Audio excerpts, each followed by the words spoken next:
This is devotional number 166, and today's date is November 7th, 2016. And I thought we would continue our excursion into Psalm 133 that we started last week, and Lord willing, we'll try to finish that up this week. I'll go ahead and read that since it's only 3 verses. A Song of Degrees of David.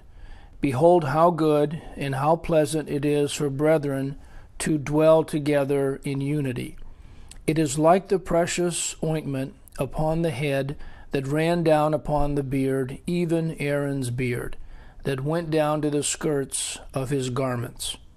For as the dew of Hermon, and as the dew that descended upon the mountains of Zion, for there Jehovah commanded the blessing, even life forevermore. We left off at the word that ran down in verse 2. And it's actually Strong's number 3381, and it's used 344 times and translated in multiple ways. For example, if we go to Genesis 28:12, we read there, and here it's rendered as, and descending.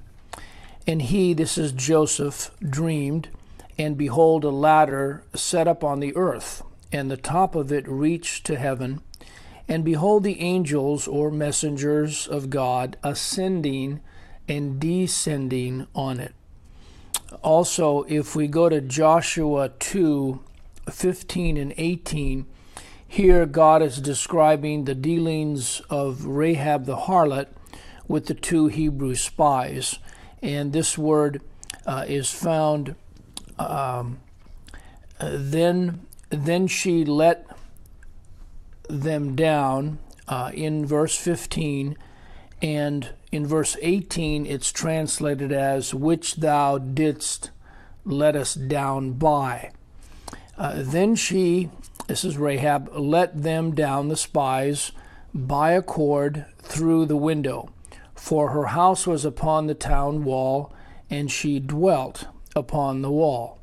Verse 18, behold, when we come into the land, thou shalt bind this line of scarlet thread in the window, which thou didst let us down by. And thou shalt bring thy father and thy mother and thy brethren in all thy father's household home unto thee. Just as a side note, since we're not really investigating Joshua 2, but it's very interesting the fact that the word line in verse 18 is more commonly rendered as hope or expectation, which is really curious that God would use that. It shows the spiritual meaning of the scarlet thread, of course, pointing to the Lord Jesus Christ, who is our great hope, who is our exceeding great expectation. Okay, back to Aaron's beard. That is what we find next here, upon the beard. And this word beard is Strong's number 2206. And according to Leviticus 21, God gave a list of specific instructions pertaining to the priests, including their beards, which was also applicable to men who were not priests as well, as we read in verses 5 through 6. This is Leviticus 21. They shall not make baldness upon their head, neither shall they shave off the corner or sides of their beards, nor make any cuttings in their flesh.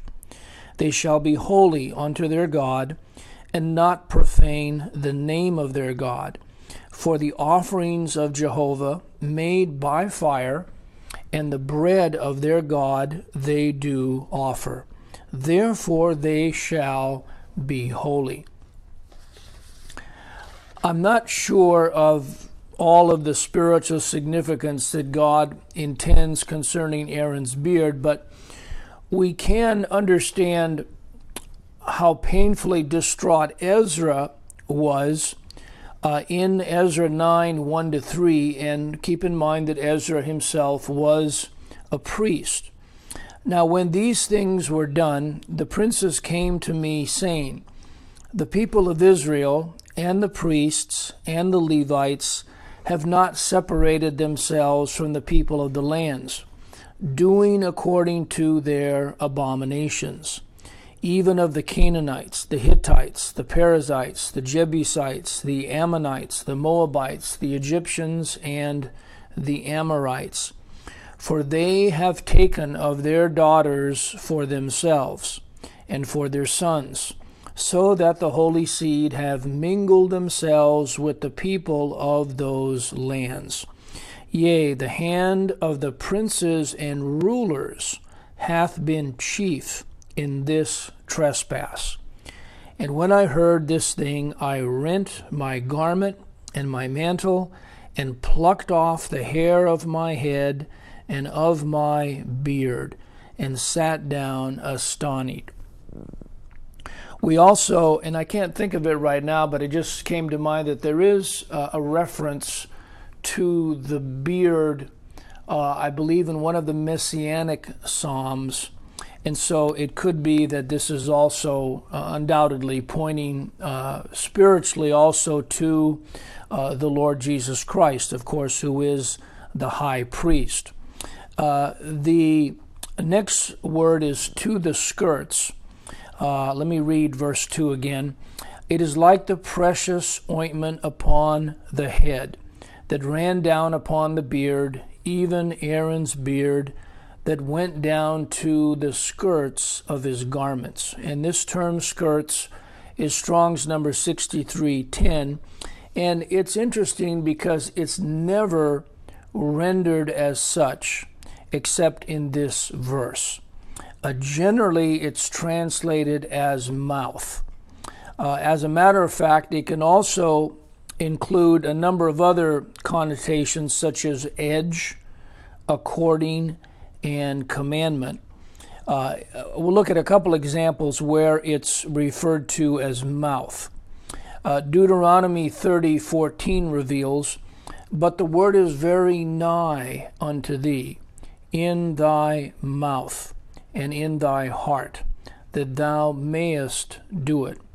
Also in Deuteronomy 32:1, it's rendered as of my mouth.